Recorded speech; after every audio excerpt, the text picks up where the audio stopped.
Doutora Roberta Gomes, seja bem-vinda ao nosso podcast Pode Tudo e Mais. Obrigada, vai ser um prazer estar aqui com vocês. Prazer é todo nosso.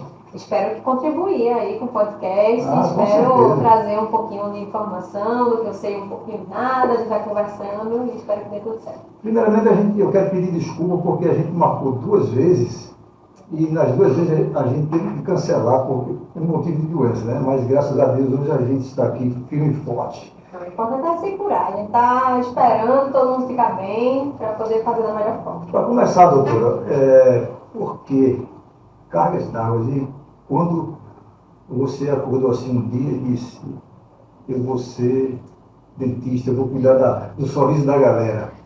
Veja só, minha história com a odontologia foi um pouco sonho e muita estudo sobre o que era a área de odonto.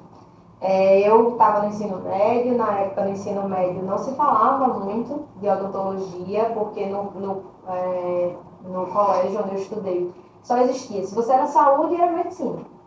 Se você queria exatas, era engenharia, se você queria humanas, era direito. Não tinha outras opções, não se falava sobre. E aí eu pensei, eu quero saúde, então vou fazer medicina. Estudei para medicina. Quando chegou no ano que eu fiz para medicina, tirei uma boa nota, quase a nota para passar, mas sabe como é medicina na federal, UPE. E aí eu ia estudar mais um ano, mas todo mundo tinha certeza que eu ia passar porque eu estava com uma boa nota. Quando chegou depois do vestibular, eu olhei assim e fiz, a única coisa que eu não quero é medicina. Porque eu não me identificava e não sabia o que eu queria. Né? E aí eu fui pesquisar, vi várias áreas e percebi que a odonto ela ia me trazer 2 coisas que eu achava muito interessantes. Que era o contato com as pessoas, que ia ter também na medicina, mas ele ia ter a flexibilidade de carreira, porque é muito comum dentro da odontologia você ser empresário. Bom você falar nisso, porque veja bem, há alguns anos atrás, eu acredito que lá para o final da década de 70, até 80, a gente quando ia no dentista, né, geralmente era um cidadão bonachão, com 50 e poucos anos, 60 e poucos anos, né? É a imagem. Atento à imagem que a gente tinha do dentista era essa, né? Mas na década de 90, até hoje, eu acho que aconteceu alguma coisa que isso mudou, né? Os jovens começaram a se interessar pela odontologia, né? E passaram a fazer, vamos dizer assim,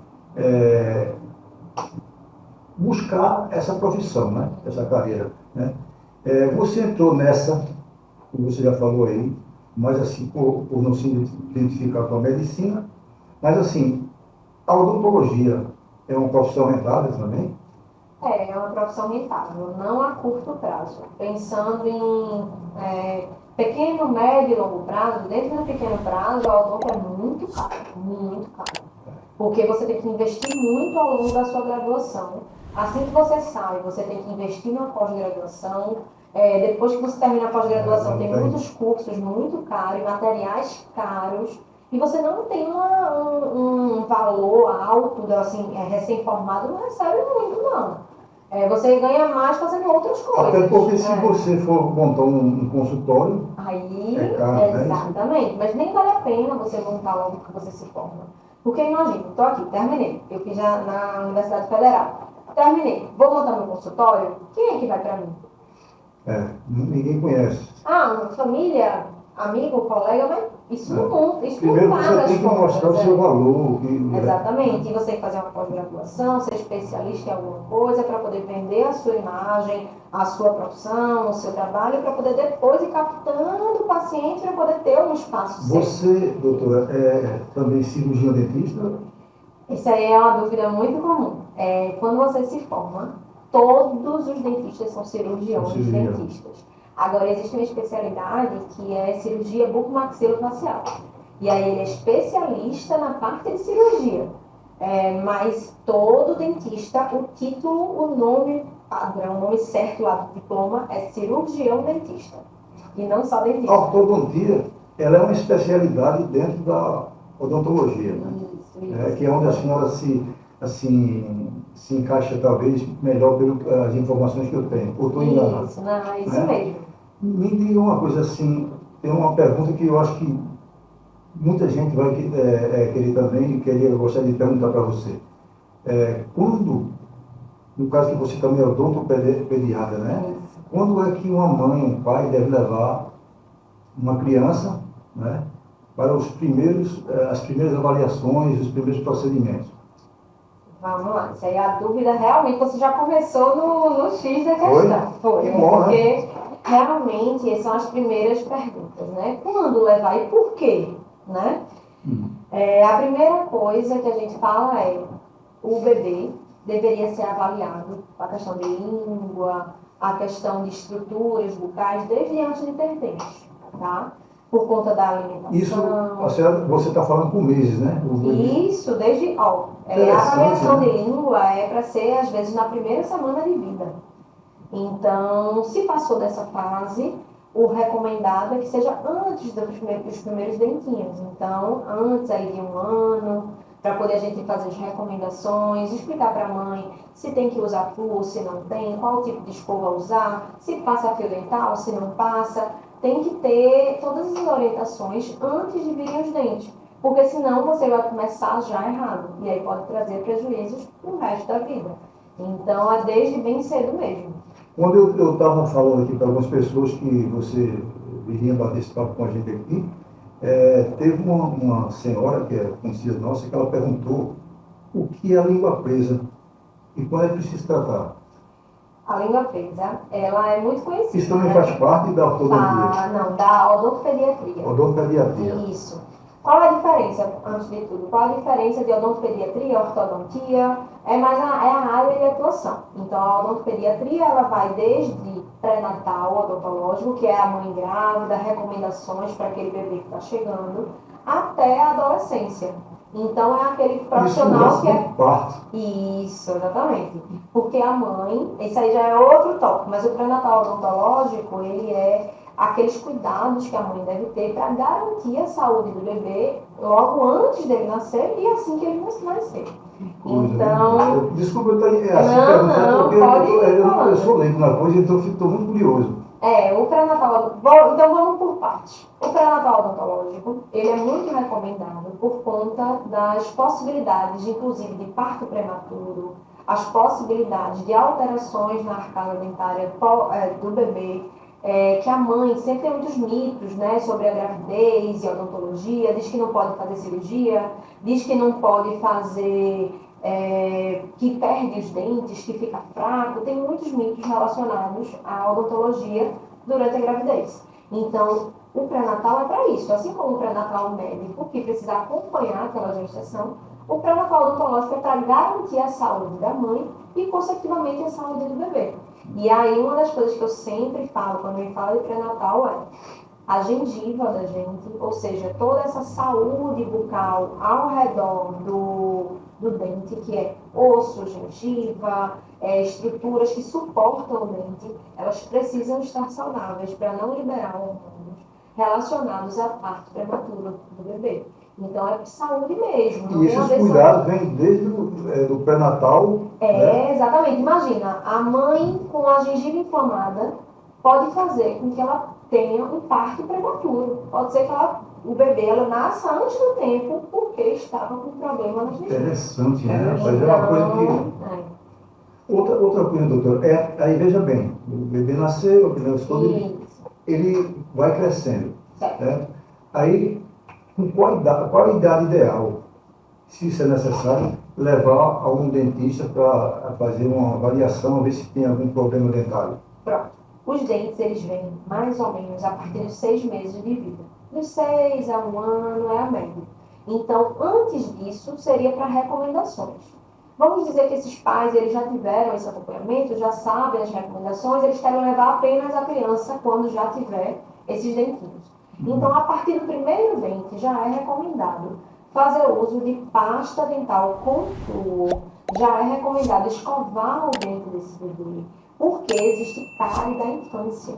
Hoje em dia é até muito mais comum do que antigamente, por conta dos ultraprocessados, por conta do acesso ao açúcar desde muito jovem. A gente mesmo tendo cuidado, acontece muito de às vezes na creche, ou então alguém que não está acostumado a dar uma comida a mais para o bebê. Então a higienização tem que ser desde o primeiro dentinho. Então essas recomendações são passadas pela odontopediatra e o acompanhamento tem que ser a média de 4 meses. A cada 4 meses para poder avaliar se está tendo algum problema nessa dentição. Porque a cárie no bebê, na criança, é muito mais rápida do que a cárie no adulto. Muitas vezes a gente está com cárie, um paciente adulto, demora às vezes 1 ano, quando chega lá, faz a restauração, está tudo certo, mas na criança, às vezes, isso já vai dar um canal. E se faz canal em criança. Verdade, né? Então, assim, acompanhamento da criança não pode ser anual, semestral, uma coisa muito longe, porque qualquer problema que não seja identificado pelos pais vai ser muito rápido, a parte negativa desse problema vai ser muito mais rápida. Então... É interessante isso aí. Agora, uma coisa que sempre me chamou a atenção, tem algumas pessoas que têm os dentes, como eu posso dizer assim, entramelados, né? Isso. E isso vem desde a infância, claro, né? Eu tenho um amigo que ele hoje tem 50 anos e ele tem esse problema. Nunca foi um dentista ver se tinha condições de ser tratado. A partir de que idade a mãe percebeu, os pais perceberam que a criança tem algum problema, né, na dentição, vamos dizer, na apresentação dentária dele, né? Ele procura, vamos dizer assim, o especialista nesse tratamento. E que tipo de tratamento é adequado para consertar essa posição dos dentes? Nós saímos agora da... Desculpa, a gente vê aquelas pessoas com uma coisa na boca, aqueles aparelhos, não é isso? Isso. A gente saiu agora da odontopediatria e foi para a ortodontia. E aí, dentro da ortodontia, que é essa parte de aparelho, que é essa parte da posição dos dentes, a gente consegue botar uma meta da primeira avaliação ser ter mais ou menos entre os 5 e 6 anos de idade. Por quê? Porque existem algumas alterações que, se não tratar nessa fase, não tem... De 5 a 6 anos de idade, quer dizer, entre 5 e 6 anos. Isso. Até 6 anos seria a recomendação. Se os pais perceberem que... Não. Independente. Independente. Por quê? Pelo menos uma avaliação. Porque existem alterações que os pais não conseguem perceber, porque não é um sinal clínico tão visível. Não é tão, para uma pessoa leiga, para uma pessoa que não é especialista naquilo, porque nem todo mundo não é obrigado a saber, às vezes não vai perceber. Às vezes é um dente que está com uma mordida cruzada, e aí está tudo bonitinho, tudo alinhadinho, mas quando morde lá atrás tem um cruzamento que não é identificado pelos pais. Às vezes é um dente que ele está começando esse apinhamento e está precisando expandir aquele arco. Então, assim, tem algumas coisas que se faz na criança que só pode ser feito na criança. Infelizmente, se ficar mais velho e não tratar, e não for avaliado, porque não percebeu, não tem mais como fazer. E não tem mais... A senhora está dizendo que Pode falar. Você está dizendo que no adulto não tem mais conserto, é isso? Apenas cirurgicamente. Aí fica mais complicado. É uma cirurgia bem grande, e muitas vezes tem que ir para bloco para fazer esse tipo de intervenção. Então, assim, ou você trata na infância, ou vai ser um procedimento extremamente complexo e não vai ter a qualidade do que se fosse tratado na infância. Se fosse tratado antecipadamente, né? Agora, sim, tem crianças que têm verdadeiro pavor de dentista, né? E adultos também. Exatamente. Alguns anos atrás eu tinha. Aquele barulhinho daquela máquina que me incomodava bastante, certo? Mas voltando para a criança, eu já cheguei em consultório de dentista, né? E tinha a criança lá aos plantos, desesperada, que não queria de jeito nenhum, entendeu?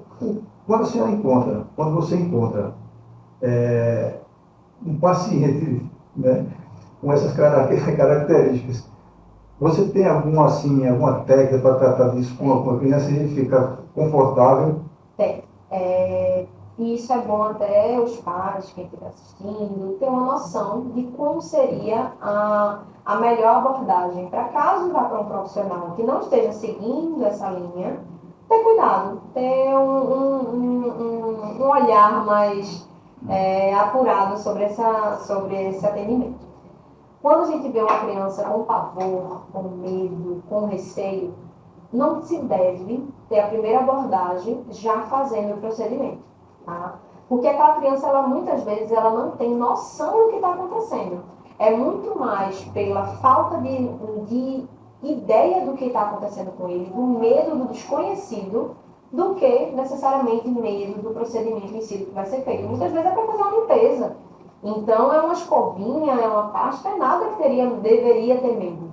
Mas, então, o passo a passo para um atendimento desse deveria ser conversa com a criança, dependendo da idade da criança. Se ela entende o que está sendo falado, deve ser falado direto com ela, não deve ser falado só com os pais. Tem que mostrar a ela quais são os materiais utilizados. E tem que dizer o que é que vai estar sendo feito, tem que dizer um passo a passo, porque isso lhe dá segurança, tanto para o adulto quanto para a criança. Imagine se você for atendido e tudo que o dentista está fazendo, ele lhe dizer antes de fazer. Você vai se sentir mais seguro, né? Com a criança não é nada diferente disso. Isso é uma das técnicas, tem várias outras técnicas, mas é uma das mais conhecidas, que é dizer, mostrar, fazer. O nome da técnica é esse, é dizer, que é quando você fala o que vai ser feito, verbaliza isso, mostrar, você mostra quais instrumentos você vai utilizar, você mostra às vezes num boneco, aí a gente tem às vezes uns bichinhos que eles são com dentes para poder mostrar à criança o que vai ser feito e depois realizar esse procedimento, certo? Muitas vezes a criança ela não vai cooperar nesse primeiro fazer, mas ela já vai saber o que vai estar fazendo com ela e ela provavelmente não vai ter receio no segundo ou terceiro encontro, porque ela pode não querer fazer, mas ela sabe o que está sendo feito, ela sabe que não vai ter dor, que não vai ter incômodo e sabe o que está acontecendo.